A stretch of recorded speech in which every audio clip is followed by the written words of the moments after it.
Sa mismong kaarawan ng sarili kong anak, ang tanging hiling niya ay ang mamatay na ako. Ang hiya. Matapos kong ibigay ang lahat bilang kanilang ilaw ng tahanan, pera, pangarap at buong buhay ko.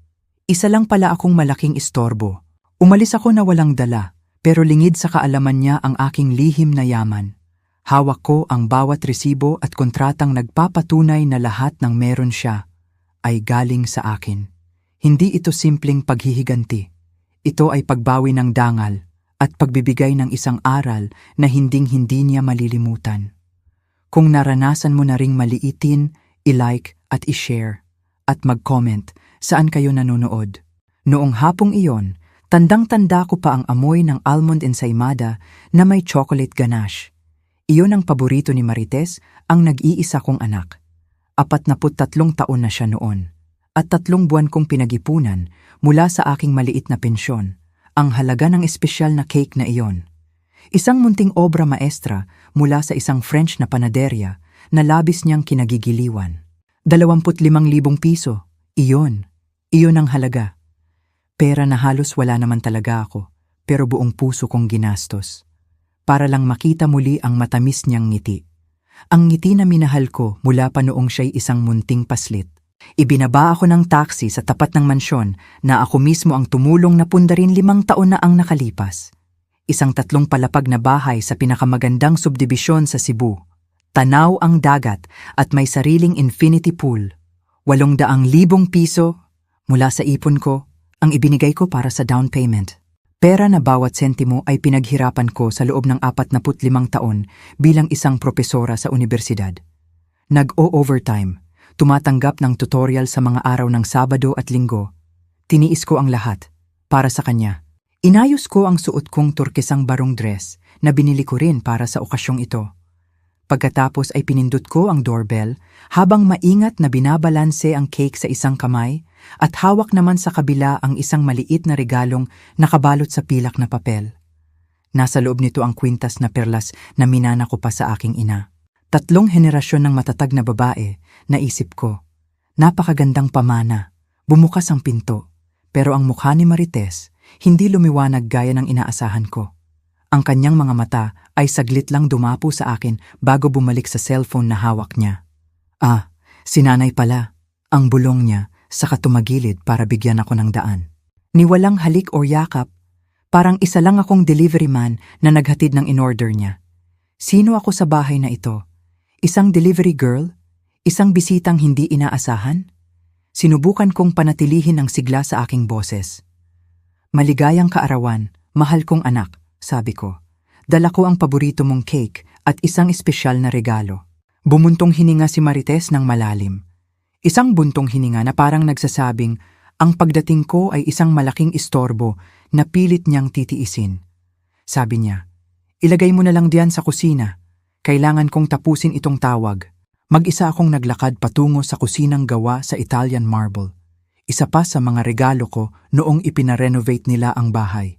Dahan-dahan kong inilapag ang cake sa ibabaw ng countertop.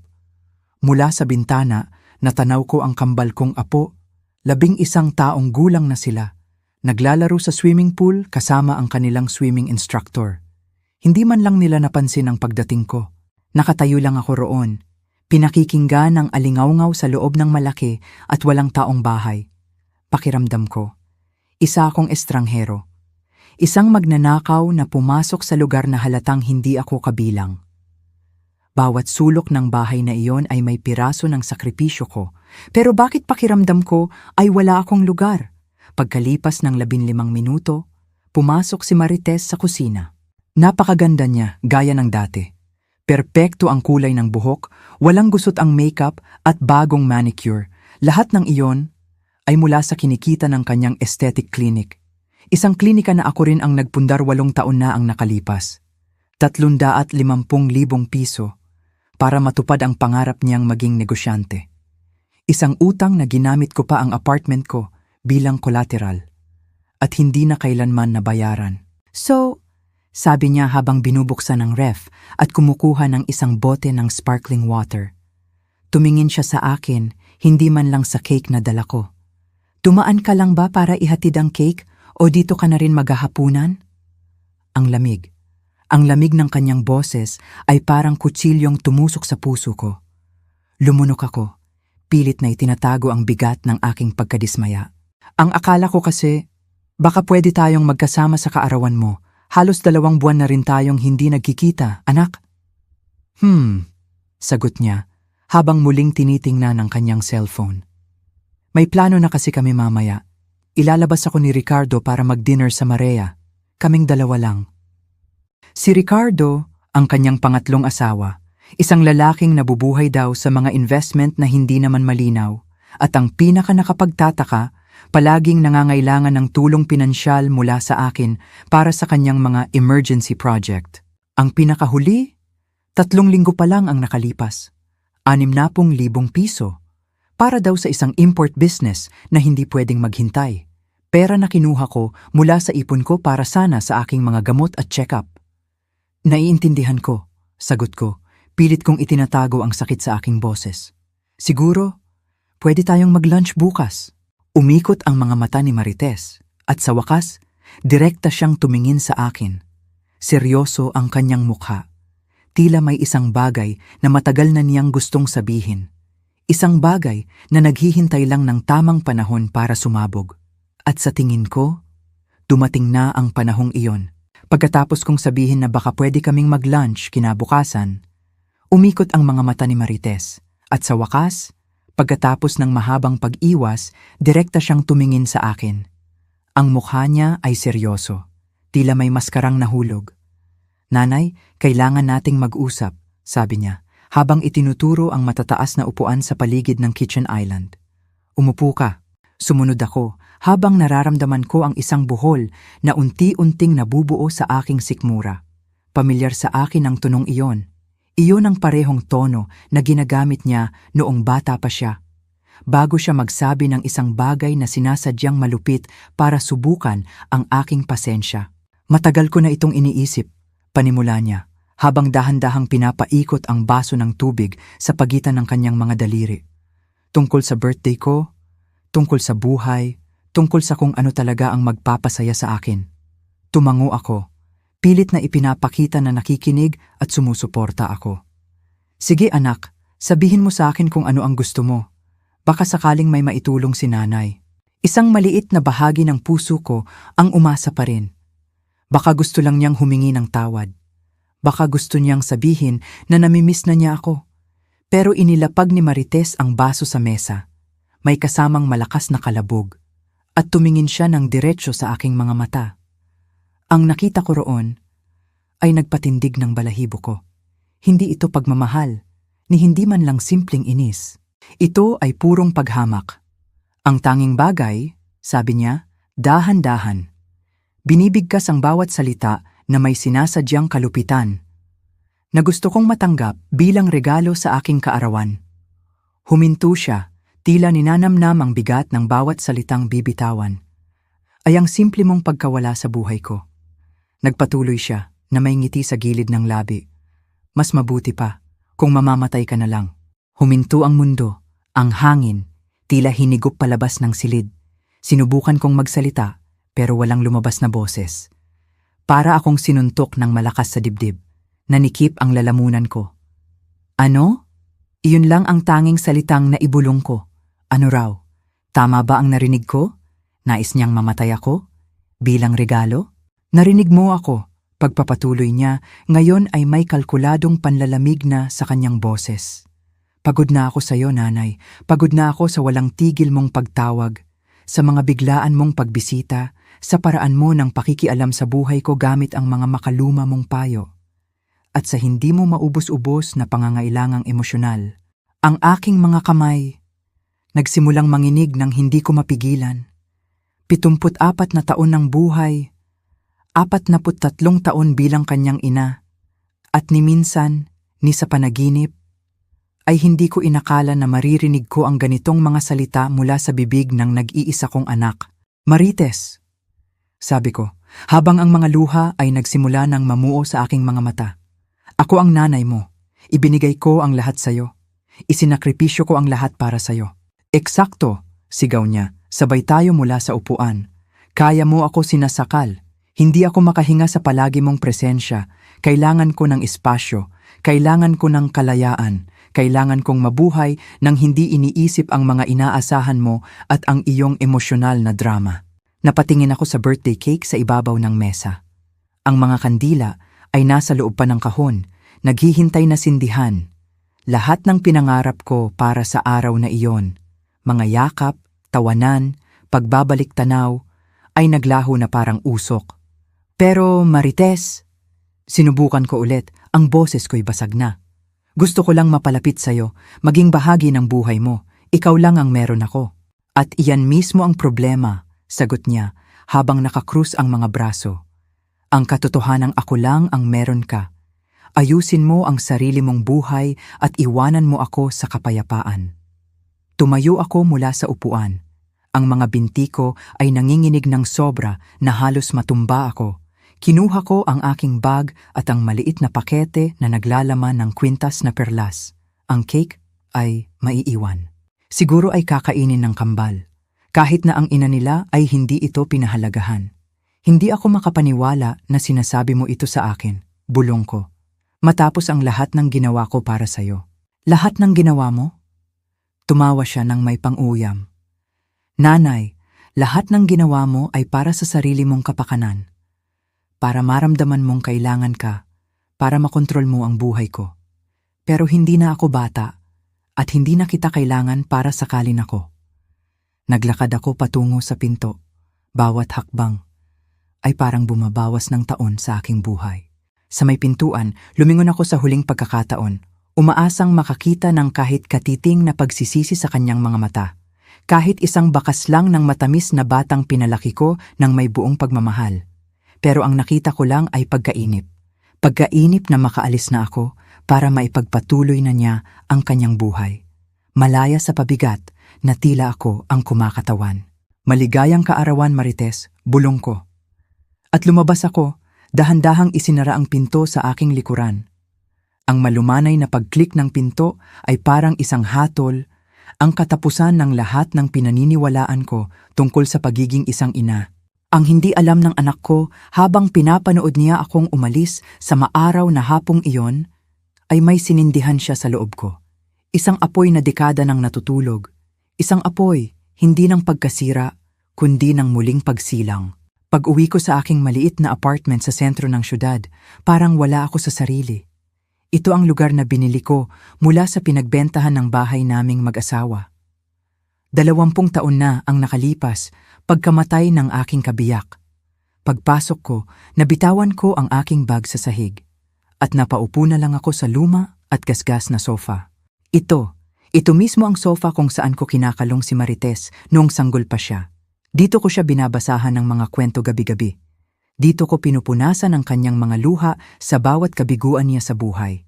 Ang mga salita niya, ang malupit na hiling niya, ay paulit-ulit na tumatakbo sa isip ko na parang isang sirang plaka. Sana mamatay ka na lang, ang sarili kong anak. Hiniling ang aking kamatayan bilang regalo sa kanyang kaarawan. Ang sakit ay pisikal, isang mabigat na bagay na nakadagan sa dibdib ko, na nagpapahirap sa aking paghinga. Hindi ako nakatulog ng gabing iyon. Bawat alaala, bawat sakripisyo, bawat sentimong inilaan ko para sa kanya sa loob ng 4 na dekada ay bumalik sa akin. Naalala ko noong 5 taong gulang si Marites at na-diagnose na may malubhang hika. Nag-extra shift ako sa universidad para lang mabayaran ang mga espesyal na gamot na hindi sakop ng insurance, 180,000 piso para sa mga konsulta at gamot. Pera na nakuha ko sa pagbenta ng mga alahas na bigay sa akin ng aking asawa noong kami ikinasal. Noong siya ay 16 na taon, gusto niyang mag-exchange student program sa Amerika. Isinangla ko ang mismong apartment na ito para mabayaran ang 250,000 pisong halaga ng programa. Salamat po, nanay, sabi niya noon habang mahigpit akong niyayakap sa airport. Kayo po talaga ang pinakamagaling na ina sa buong mundo. Mga salita na ngayon ay parang galing sa ibang buhay, sa ibang tao. Sa kolehiyo, noong 3 beses siyang nagpalit ng kurso, mula abogasya, naging arkitektura, tapos business administration, Binayaran ko ang bawat semestre ng walang anumang reklamo. Halos 480,000 piso lahat-lahat. Pera na kinita ko sa pagtuturo tuwing weekend at holidays, isinakripisyo ang anumang personal na buhay na sanay meron ako. Noong ikinasal siya sa una niyang asawa, isang magarbo at engrandeng seremonya para sa 300 bisita sa pinakamagandang hotel sa syudad. Ako ang nagbayad ng lahat, 420,000 piso. Ang designer gown, ang mga imported na bulaklak, ang orkestra, ang gourmet na handaan.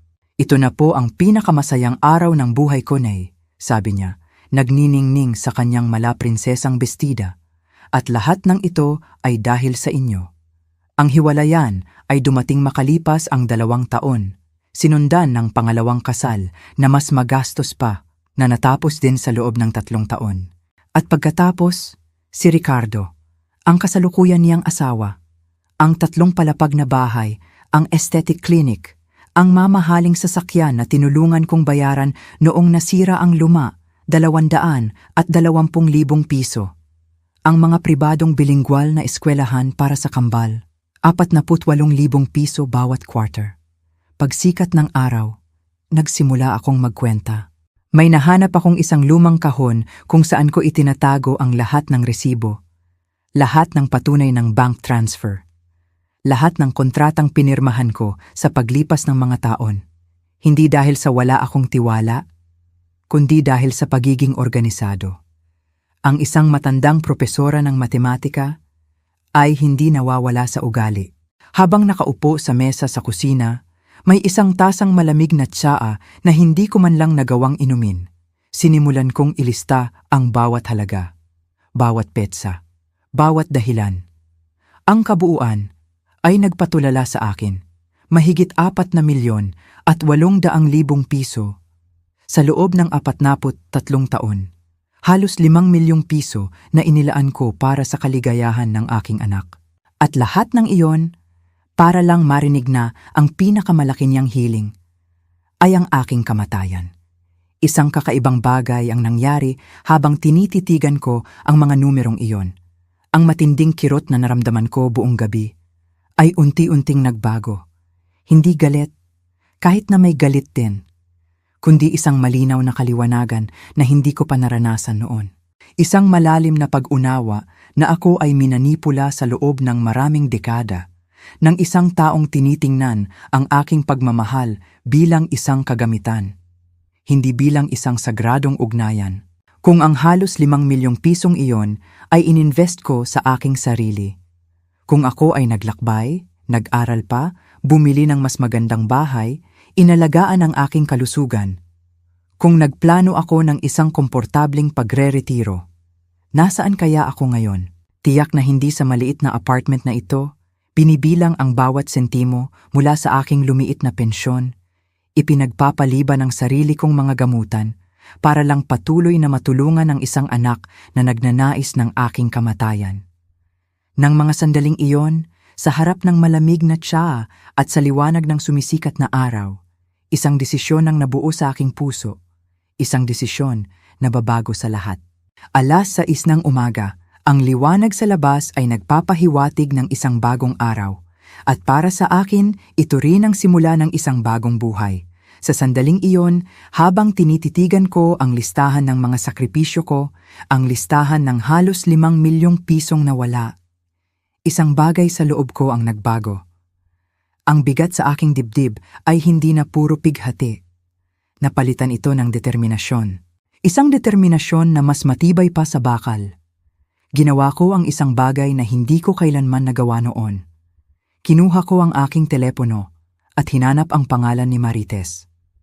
Tinitigan ko ito sandali at pagkatapos, pinindot ko ang block. Isang tapik lang sa screen. Ganun lang kadali. Pagkatapos, hinanap ko ang pangalan ni Ricardo. At ginawa ko rin ang parehong bagay. Sunod-sunod, binlock ko ang lahat ng numerong may kaugnayan sa kanilang pamilya. Isang maliit na kilos, pero para sa akin, ito ay makapangyarihan. Ito ang aking unang hakbang, ang unang pagkilos para sa aking sarili sa loob ng 4 na dekada. Pagkatapos noon, naligo ako ng matagal. Isinuot ko ang pinakamaganda kong damit, isang set ng pantalon at blazer na bihirang-bihira kong gamitin para makatipid. Pero sa araw na ito, hindi na ako magtitipid para sa iba. Ang araw na ito ay para sa akin. Lumabas ako ng bahay na may malinaw na layunin. Isang layunin na sa unang pagkakataon sa napakatagal na panahon ay walang kinalaman sa aking anak. Ang una kong pinuntahan, ang bangko.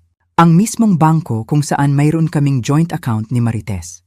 Isang account na para daw sa mga emergency, kung saan regular akong naghuhulog ng maliliit na halaga para sa anumang biglaang pangangailangan sa kanyang buhay. Isang account na, sa mga sandaling iyon, ay may lamang 180,000 piso. Magandang umaga po, Aling Nena. Bati sa akin ng manager na si Ginoong Ortega na kilala na ako sa loob ng maraming taon. Ano po ang maipaglilingkod ko sa inyo ngayon? Sumagot ako nang may kalmadong ikinagulat ko mismo. Gusto kong ipasara ang joint account number 4, nila 526, 7, 8, 9 at 1. Sigurado po ba kayo? Tanong niya habang tinitingnan ang kanyang computer. May kalakihan po ang laman ng account na iyan. Siguradong sigurado, pagpapatibay ko habang matatag na pinipirmahan ang mga papeles. Gusto kong ilipat ang lahat ng perang iyan sa aking personal na account, pakiusap. Ang makita ang 180,000 pisong iyon na bumalik sa sarili kong pangalan, ay nagbigay sa akin ng isang kakaibang pakiramdam ng kapangyarihan. Isang kapangyarihan na dekada ko nang hindi naramdaman. Ito ay akin. Ang perang ito ay akin lamang. At ito ay simula pa lamang. Paglabas ko ng bangko, hindi ako umuwi. Mayroon pa akong pangalawang pupuntahan. Isang lugar na magpapatunay na ang apoy sa loob ko ay hindi na basta-basta mamamatay. Naglakad ako ng may bagong lakas. Ang bawat hakbang ko ay may bigat, may direksyon. Hindi na ako ang Carmen na laging nakayuko. Hindi na ako ang ina na handang ibigay ang lahat ng walang hinihintay na kapalit. Ang babaeng naglalakad sa kalye ng Cebu ng umagang iyon ay isang bagong tao. Isang taong natutong ang pinakamahalagang investment ay ang pagmamahal sa sarili. At ang pagmamahal na iyon ay magsisimula ngayon. Pagkatapos ng bangko, ang sumunod kong destinasyon ay ang opisina ng financing company. Noong binili ni na Marites at Ricardo ang kanilang mansyon na tanaw ang dagat, hindi lang ako nagbigay ng down payment. Pumirma rin ako bilang guarantor. Ibig sabihin, kung hindi sila makapagbayad, ako ang hahabulin ng bangko. Pero, may ibig sabihin pa yon. Ibig sabihin, may karapatan ako sa property na yon. Aling Nena, bati sa akin ng loan officer na si Ginang Ramirez na may ngiti sa labi. Ano po ang maipaglilingkod ko sa inyo ngayon? Gusto kong suriin ang mga tuntunin ng financing contract kung saan ako nakapirma bilang guarantor, paliwanag ko. Kailangan kong maintindihan ng eksakto kung ano ang aking mga karapatan at obligasyon. Habang hinahanap niya ang mga dokumento, bigla kong naalala ang araw na pinirmahan ko ang mga papel na yon. Umiiyak si Marites sa tuwa. Salamat po nanay, kayo po ang aming anghel de la guardia. Mahal na mahal ko po kayo, sabi niya habang mahigpit akong niyayakap. Si Ricardo naman ay walang tigil sa pasasalamat at nangakong hindi sila kailanman papalpak sa pagbabayad. Mga salitang kasinggaan ng hangin. Heto na po ang lahat ng dokumento, sabi ni Ginang Ramirez, habang inilalatag ang isang makapal na folder sa harap ko. Bilang guarantor, responsable po kayo sa mga bayarin kung hindi makakabayad ang mga primary account holder. Pero, may karapatan din po kayong i-claim ang property kung sa tingin nyo ay hindi na nila kayang tuparin ang kanilang obligasyon. Eksakto, sagot ko, habang maingat na sinusuri ang bawat pahina. Ano ang mga susunod na hakbang kung sakaling magpasya akong gamitin ang aking karapatan bilang guarantor? Kailangan niyo pong patunayan na may panganib ng hindi pagbabayad o mayroon ng mga makabuluhang pagkaantala, paliwanag niya. Ang hindi alam ni Ginang Ramirez at ang hindi sinasadyang naisiwalat sa akin ni Marites noong nakaraang linggo ay natalo si Ricardo ng malaking halaga sa isang palpak na investment. At dahil doon, naantala nila ang huling bayad sa mortgage. Isang impormasyon na basta na lang niyang ibinahagi. Marahil ay umaasa na naman na ako ang sasalo sa kanila gaya ng dati. Perpekto! Bulong ko habang kinukuha ang mga kopya ng lahat ng mahahalagang dokumento. At kung sakaling gusto kong simulan ang proseso? Tiningnan ako ni Ginang Ramirez nang may pagtataka pero nanatiling propesyonal. Pwede po akong mag-schedule ng meeting sa aming legal department kung gusto niyo po. Oo, pakiusap, gawin mo. Paglabas ko sa opisinang iyon, naramdaman ko ang isang kakaibang gaan. Para akong lumulutang sa ibabaw ng mainit na semento ng syudad. Sa loob ng 43 taon, nabuhay ako para kay Marites. Isinakripisyo ko ang sarili kong pangarap, pera, oras at kalusugan, lahat para maibigay sa kanya ang buhay na gusto niya, at ang kapalit, ang hiling na sana'y mamatay na lang ako. Mayroon pa akong huling pupuntahan, isang lugar na matagal ko nang hindi binibisita, ang Horizons New Travel Agency, isang ahensya na dalubhasa sa pagtulong sa mga senior citizen na magsimula ng bagong buhay. Mayroon akong brochure nila na itinago ko sa loob ng maraming taon, isang sikretong pangarap na palaging tila imposibleng abutin. Pero hindi na ngayon. Magandang hapon po, bati sa akin ng isang batang consultant na nagngangalang Lucia. Paano po ako makakatulong? Umupo ako ng komportable sa silyang nasa harap ng kanyang mesa. Napanood ko ang programa ninyo tungkol sa mga retiradong naninirahan sa ibang bansa, sagot ko. Tumingin ako sa kanya ng diretso at sa unang pagkakataon naramdaman ko ang kislap ng tunay na pananabik. Gusto kong malaman ang kumpletong impormasyon kung paano ang isang 74 na taong gulang na babae ay pwedeng magsimula ng bagong buhay sa Espanya. Ang mga salitang iyon ay lumabas sa bibig ko ng may bigat at katiyakan. Hindi na ito isang simpleng pangarap, ito na ang aking plano. Ang mga sumunod na araw ay parang ipo-ipo ng mga emosyon at lihim na paghahanda. Tuwing umaga, gumigising ako na may pinaghalong sakit, determinasyon, at isang bagay na matagal ko nang hindi naramdaman. Pag-asa, para akong nagising mula sa isang mahabang panaginip kung saan nabubuhay lang ako para pagbigyan ng mga kapritsyo ng aking anak. At ngayon, sa wakas, nabubuhay na ako para sa aking sarili. Noong Martes, walang tigil ang pagring ng aking telepono. Si Marites. Hindi ko sinagot, tumawag siya ulit, 5 beses. Sa bawat tawag, nag-iiwan siya ng mensahe na palakas ng palakas ang inis. Nanay, kailangan kitang makausap. Nanay, okay ka lang ba? Bakit hindi mo sinasagot ang tawag ko? Nanay, may presentation ng kambal sa school sa Huwebes at kailangan naming iwan sila sa'yo pagkatapos. Nanay, nagsisimula na akong mag-alala. Nakakatawa. Ang parehong babae na hiniling ang aking kamatayan bilang regalo ay nag-aalala na ngayon dahil hindi ko sinasagot ang kanyang mga tawag.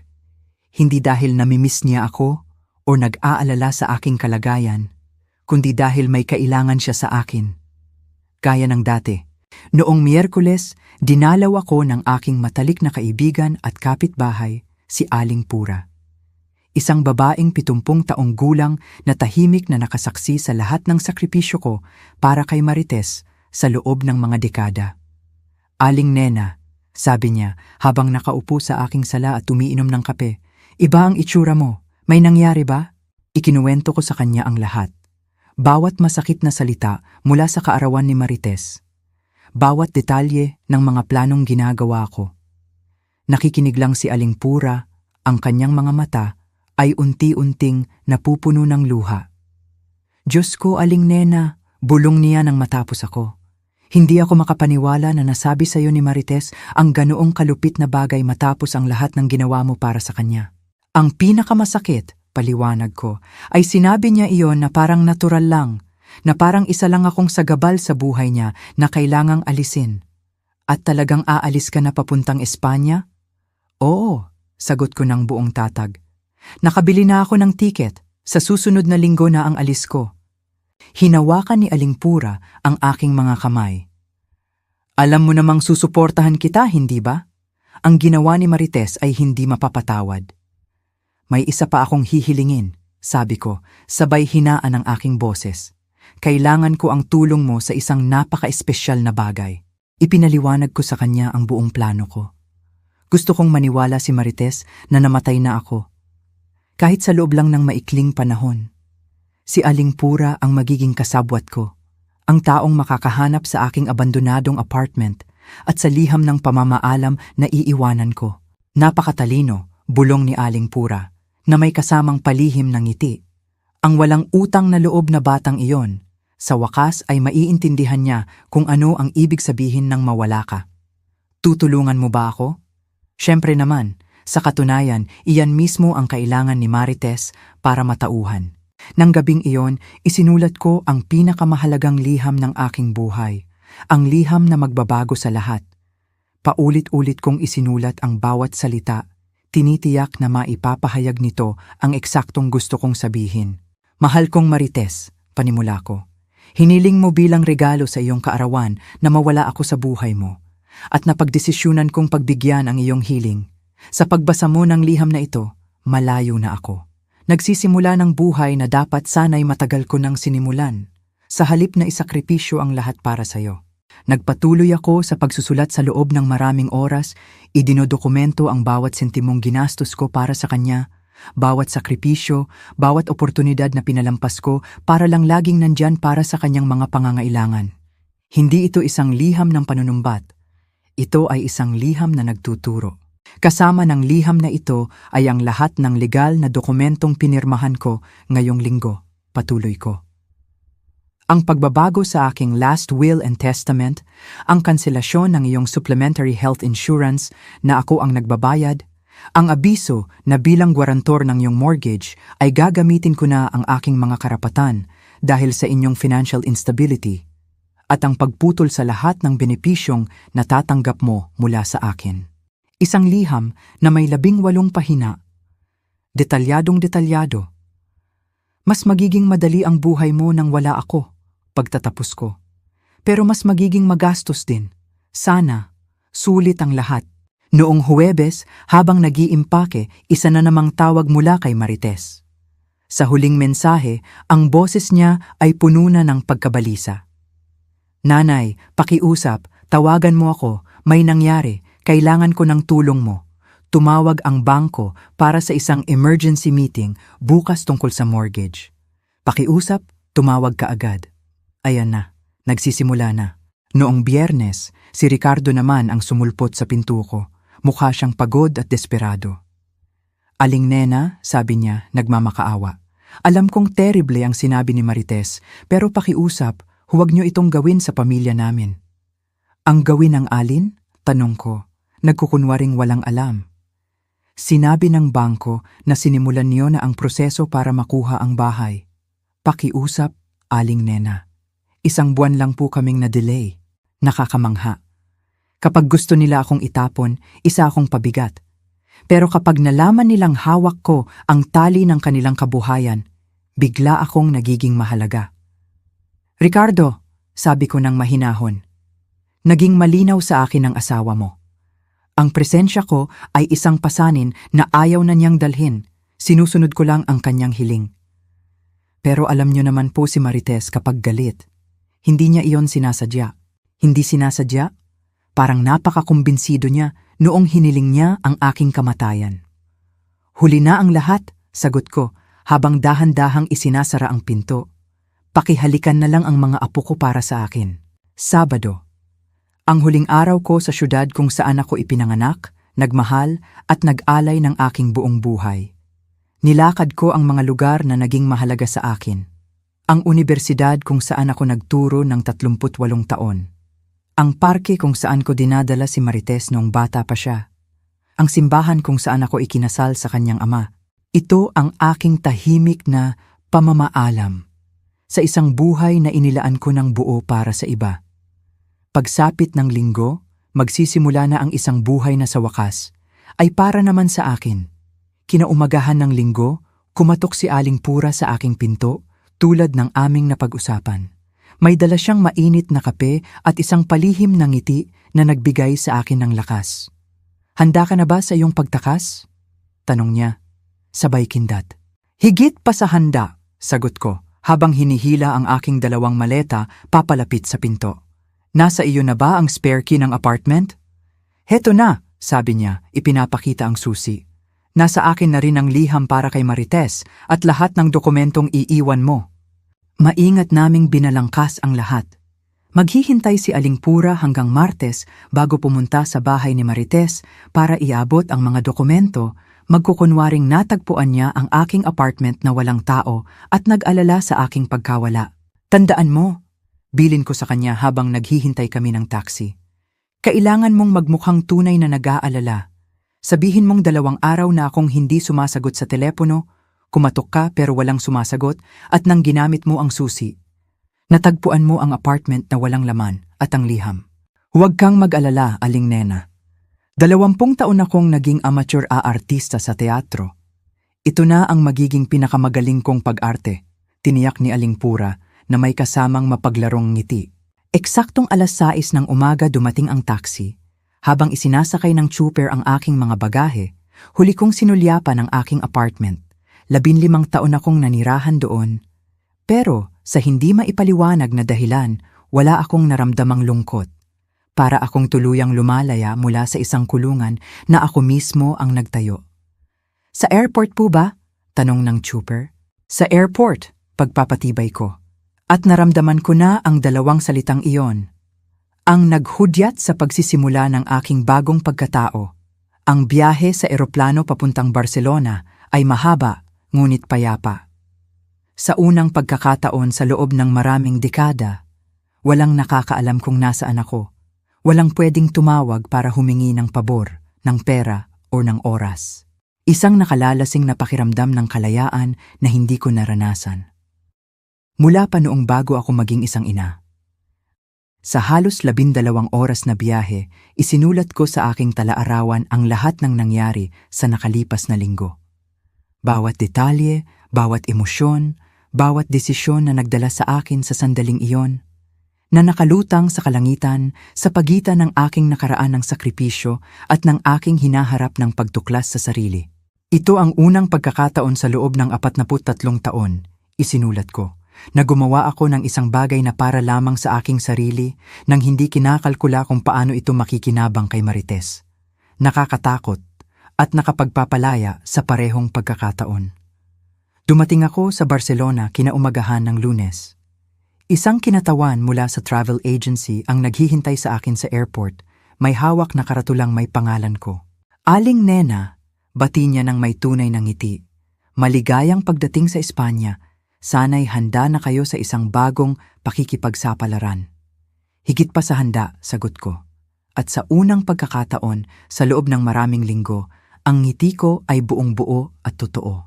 Dinala niya ako sa isang maliit ngunit kaakit-akit na apartment sa Gothic Quarter.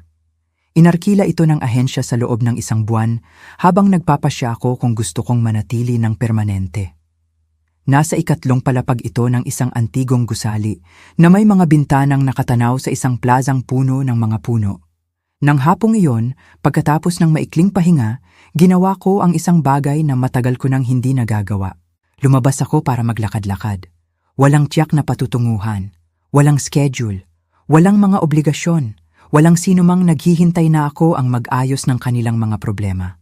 Naglakad ako sa makikitid at palikulikong kalye ng Gothic Quarter na mangha sa arkitektura, sa maliliit na kapihan at sa mga tindahan ng sining. Umupo ako sa isang plaza at umorder ng kape at isang serving ng churros. Dahan-dahan akong kumain, ninanamnam ang bawat kagat. Pinapanood ang mga kalapati, ang mga turista, ang mga lokal.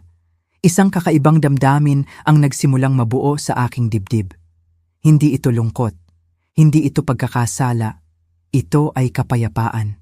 Habang naglalakad pabalik sa apartment, kinakalkula ko sa isip ko kung magkano ang ginastos ko para kay Marites sa huling 5 taon lamang.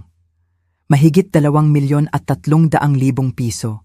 Pera na sana'y nagamit ko para libutin ang mundo, para mamuhay ng komportable, para tuparin ang mga pangarap na dekada kong ipinagpaliban. 8:00 ng gabi sa Barcelona, 2:00 ng hapon sa Cebu. Inisip ko, marahil ay naghahanda na si Aling Pura para ihatid ang liham na magbabago sa lahat. Umupo ako sa maliit na balkonahe ng aking apartment, umiinom ng isang kopang Spanish red wine, at naghintay. Alam kong sa loob ng ilang oras, magsisimula ng tumunog ng walang tigil ang aking telepono. Sa wakas, maiintindihan na ni Marites kung ano talaga ang ibig sabihin ng mawala ako. Pagsapit ng hating gabi, nagsimulang mag-vibrate nang walang tigil ang aking telepono. Si Marites. Hinayaan ko lang itong mag-ring hanggang sa tumigil. Agad-agad, tumunog ito muli at muli at muli. Sa ikalimang pagsubok, sinagot ko. "Nanay," sigaw niya, ang boses ay basag dahil sa pag-iyak. "Nasaan ka? Dumating si Aling Pura dito na may dalang sulat mo. Sabi niya nawawala ka raw. Anong nangyayari? Anong kabaliwan ito?" "Hello, Marites," kalmado kong sagot, habang pinagmamasdan ang mga ilaw ng sinaunang syudad. "Nabasa mo na ba ang sulat?" "Oo, nabasa ko na. Nababaliw ka na ba? Paano mo nagawa ito sa amin? Nasaan ka?" "Nasa eksaktong lugar ako kung saan ako nararapat," sabi ko. "Malayo sa'yo, tulad ng hiniling mo." "Pero hindi ko naman iyong gusto. Hindi ko naman talaga gustong umalis ka. Galit lang ako noon. Naiinis." Heto na. Ang tipikal na taktika ni Marites. Maliitin ang pinsalang idinulot niya at iparamdam sa akin na ako ang may kasalanan dahil sa aking reaksyon sa kalupitan niya. "Hindi mo sinasadya?" tanong ko. "Hindi mo sinasadya noong sinabi mong ang pinakamalaking hiling mo sa iyong kaarawan ay ang mamatay ako? Kasi parang napakakumbinsido mo noon." Nagkaroon ng katahimikan. "Stress lang ako noon," sabi niya, humihina ang boses. "Nalugi si Ricardo sa investment. May problema ang mga bata sa eskwela. Hindi maganda ang takbo ng clinic. Hindi ko dapat ibinunton sa'yo." "Tama ka. Hindi mo dapat ginawa iyon, pero nagawa mo na at ang mga salita ay hindi na mababawi. Pero nanay, pakiusap, bumalik ka na. Kailangan ka namin. Kailangan kita." Nakakatuwa. Ngayon, kailangan na niya ako. Ngayong nabasa na niya ang liham na nagdedetalye ng lahat ng benepisyong pinansyal na nawala sa kanya. Ngayong alam na niyang maaari silang mawalan ng bahay. Ngayon, ako na naman ang kailangan niya. "Ako ba ang kailangan mo o ang pera ko?" Direkta kong tanong. Isang mahabang katahimikan ang sumunod sa kabilang linya. "Ikaw ang kailangan ko," bulong niya sa wakas. Pero ang kanyang boses ay hindi kapani-paniwala. "Marites, sa loob ng 43 taon, nabuhay ako para sa'yo. Nang sa wakas ay kailangan kong maramdaman na mahal mo ako at pinapahalagahan. Sinabi mo sa akin na mas gugustuhin mong patay na ako." Ang mga salitang iyon, dinurog ang puso ko sa paraang hindi na kailanman maaayos. "Patawad po, nanay.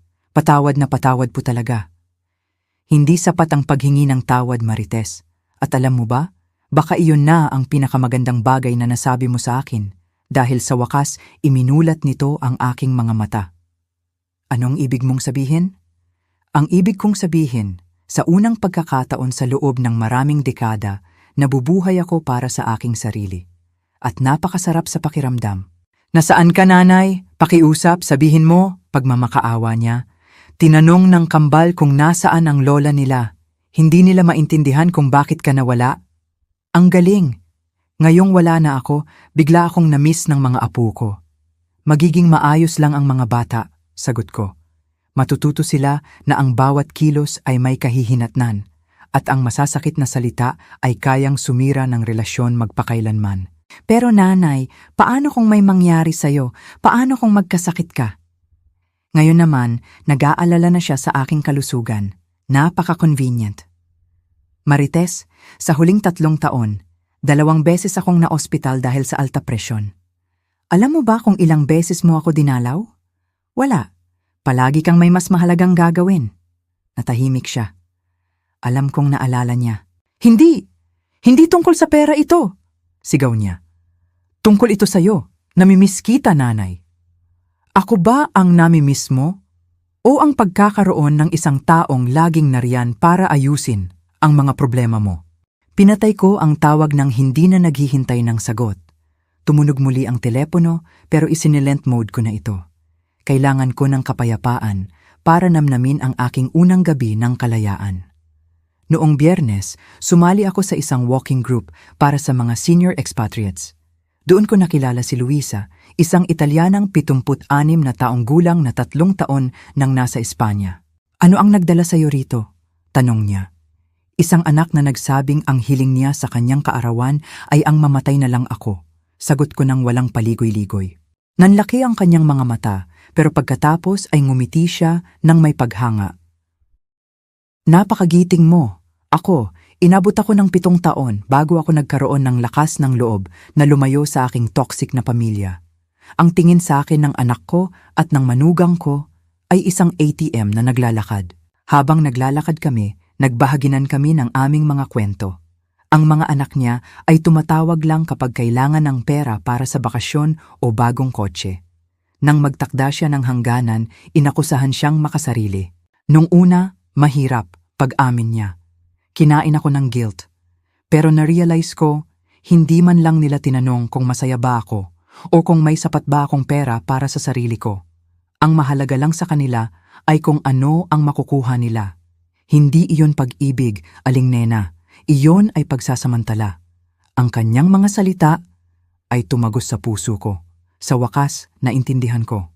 Sa pagtatapos ng aming lakad, inimbitahan ako ni Luisa sa isang support group. Mga babaeng nasa katulad kong sitwasyon. Mga babaeng piniling unahin ang kanilang kapakanan. Agad akong pumakala ko sa pagputol ko ng komunikasyon at sa pagsisimula ng aking bagong buhay, matatapos na ang lahat. Akala ko, hahayaan na nila akong mamuhay ng payapa. Nagkamali ako. Isang umaga, habang nagkakape ako sa aking balkonahe, nakatanggap ako ng tawag mula sa isang international number na hindi ko kilala. Si Aling Nena Santos po ba ito? Tanong ng isang boses na may puntong Pilipino. Ako nga po. Sino po sila? Ako po si Raquel Mendoza, isang social worker mula sa Department of Social Welfare sa Cebu. Tumatawag po ako dahil nakatanggap kami ng isang report tungkol sa inyong kapakanan. Nanlamig ang buo kong katawan. Isang report? Anong klaseng report? Ang inyo pong anak, si Marites Santos, ay nag-file ng report na nagsasabing kayo raw po ay maaaring dumaranas ng demensya o cognitive decline at gumagawa ng mga desisyon na naglalagay sa inyo sa panganib. Ayon po sa kanya, bigla raw kayong nawala at naninirahan sa isang mahirap na kalagayan sa ibang bansa. Hindi ako makapaniwala sa aking naririnig. Umabot na si Marites sa puntong ito. Gagawa ng kwento na ako'y nawawala sa sarili para lang mapawalang bisa ang aking mga desisyon at pilitin akong bumalik. Hindi lang niya hiniling ang aking kamatayan. Ngayon, sinusubukan niyang patayin ang aking kredibilidad at pagkatao. Huminga ako ng malalim bago sumagot. Ginang Mendoza, sabi ko, pinanatiling matatag ang aking boses. Wala po akong demensya o anumang sakit sa pag-iisip. Nasa Espanya po ako dahil sa sarili kong kagustuhan, sa isang komportabling apartment at nasa perpektong kalusugan. Ang mga paratang ng aking anak ay kasinungalingan.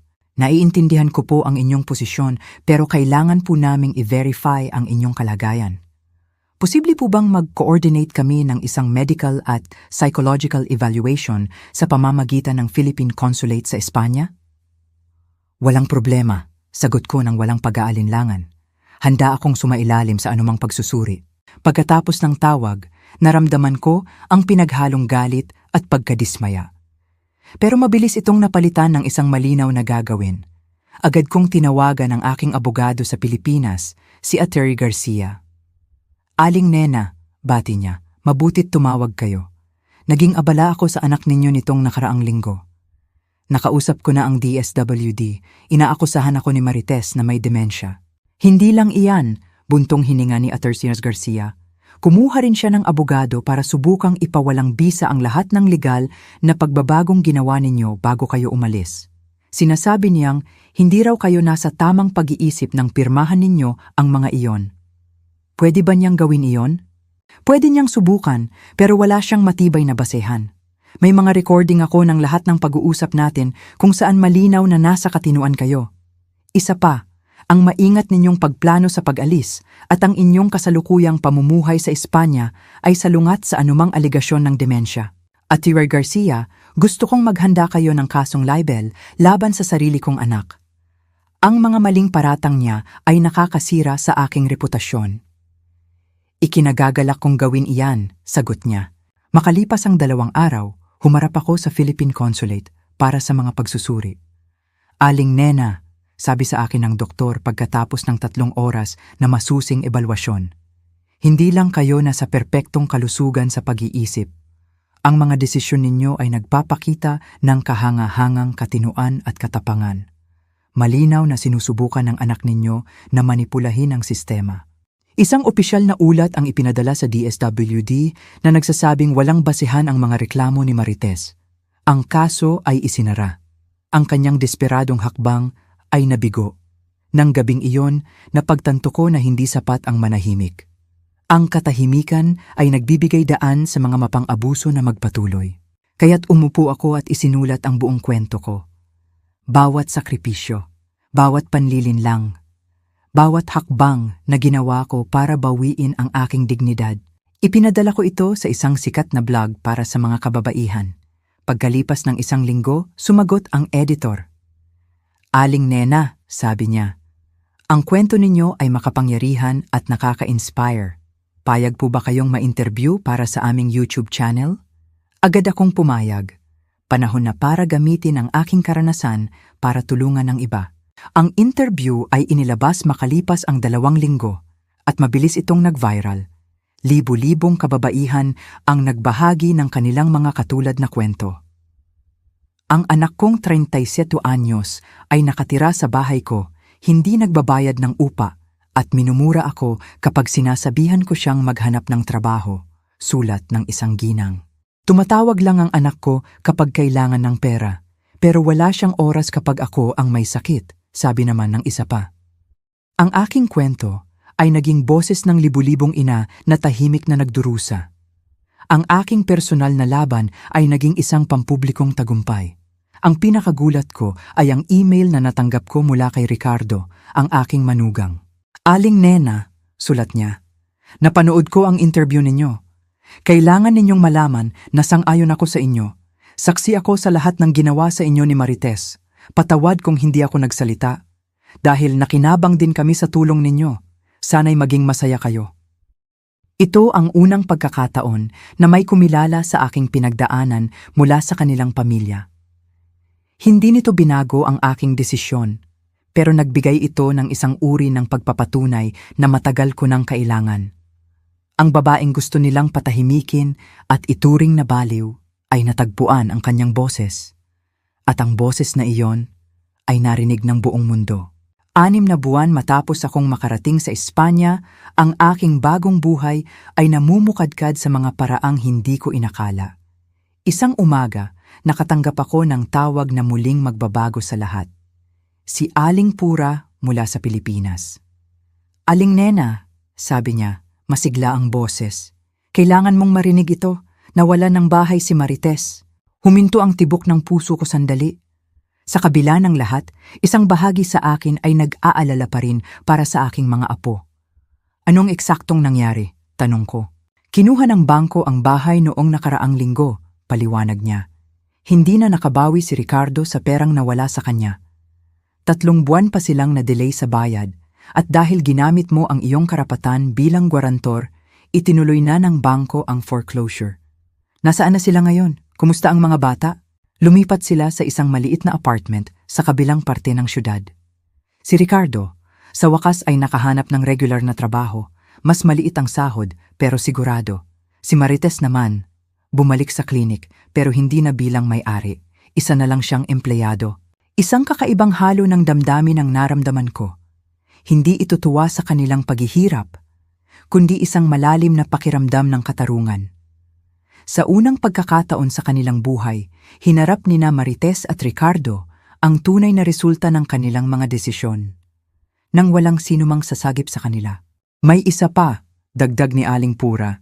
Tinanong niya ako kung paano ka makokontak. Gusto raw niyang humingi ng tawad. Ngayon lang daw niya naintindihan ang lahat ng nawala sa kanya nang mawala ka. At anong sinabi mo? Sinabi ko na may mga sugat na masyadong malalim para maghilom. At may mga salitang hindi na kailanman mababawi. Tama si Aling Pura. Ang kapayapaang itinayo ko sa loob ng 6 na buwan ay hindi ko isusugal para sa mga pangakong walang kasiguraduhan.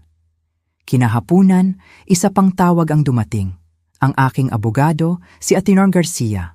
Aling Nena, may magandang balita ako, sabi niya. Naibenta na ng bangko ang bahay ni Marites. At dahil kayo ang gwarantor, may karapatan kayong mabawi ang inyong inisyal na investment na 1,800,000 kasama ang naipon na interes. Magkano lahat iyon?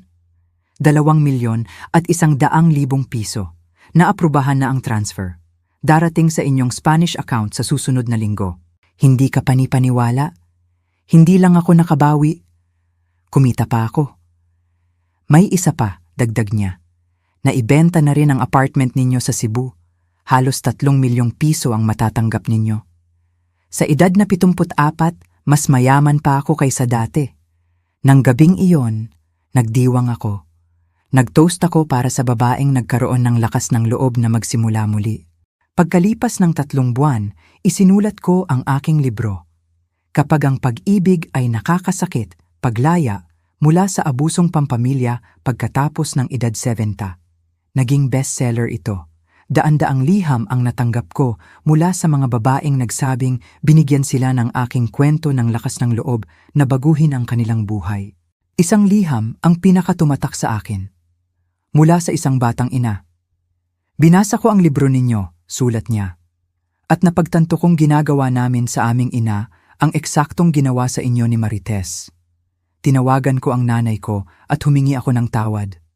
Salamat po sa pagmulat sa aking mga mata bago pa mahuli ang lahat. Napaiyak ako sa tuwa.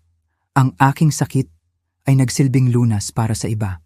2 taon matapos akong makarating sa Espanya, nakatanggap ako ng sulat mula sa aking mga apo. Lola Nena, sabi nila.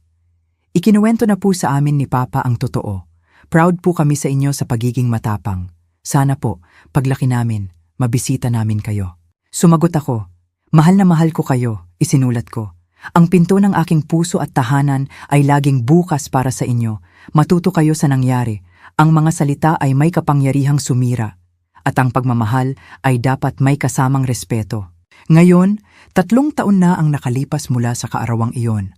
Ako ay 77 taong gulang na, nakaupo sa balkonahe ng sarili kong apartment sa Barcelona, tanaw ang dagat. Hiniling ni Marites na mawala ako. Ibinigay ko ang kanyang hiling. Ang hindi niya inakala ay sa pagkawala ko, hindi lang isang ina ang nawala sa kanya. Nawala rin ang pundasyon ng kanyang marangyang mundo. Noong nakaraang linggo, nakatanggap ako ng email mula sa kanya. Nanay, sabi niya, nabasa ko ang libro mo. Ngayon ko lang naintindihan. Hindi ako humihingi ng tawad para bumalik ka. Gusto ko lang malaman mo na naiintindihan ko na. Sana'y masaya ka. Dahil karapat-dapat ka sa lahat ng kaligayahan sa mundo. Hindi ako sumagot. May mga tulay na kapag nasunog, ay hindi na muling maitatayo. Ngunit itinago ko ang kanyang mga salita sa aking puso. Hindi bilang isang tagumpay, kundi bilang isang kumpirmasyon na ang lahat ng sakit ay maaaring maging karunungan. Ang aking pagkawala, ang naging regalo ko para sa kanya. Ang aking bagong buhay, ang naging regalo ko para sa aking sarili. At ito ay sulit sa bawat luhang pumatak. Dahil minsan, ang tanging paraan para mailigtas ang sarili ay ang magkaroon ng lakas ng loob na ganap na mawala, para muling isilang bilang ang taong itinakda ka talagang maging. Ngayon, 3 taon na ang nakalipas. Ako ay 77 taong gulang na, payapa dito sa aking apartment sa Barcelona, tanaw ang dagat. Hiniling ng sarili kong anak na mawala ako. At ibinigay ko ito sa kanya. Kamakailan, nag-email siya. Sa wakas daw, naintindihan na niya ang lahat. Hindi ako sumagot. May mga sugat na hindi na kayang paghilumin. Ang aking pagkawala ang naging regalo ko para sa kanya. Isang mapait na aral. At ang bago kong buhay, ito naman ang regalo ko para sa aking sarili. Isang patunay na hindi pa huli ang lahat para maging masaya. Minsan, kailangan mong ganap na mawala para mahanap muli ang iyong sarili.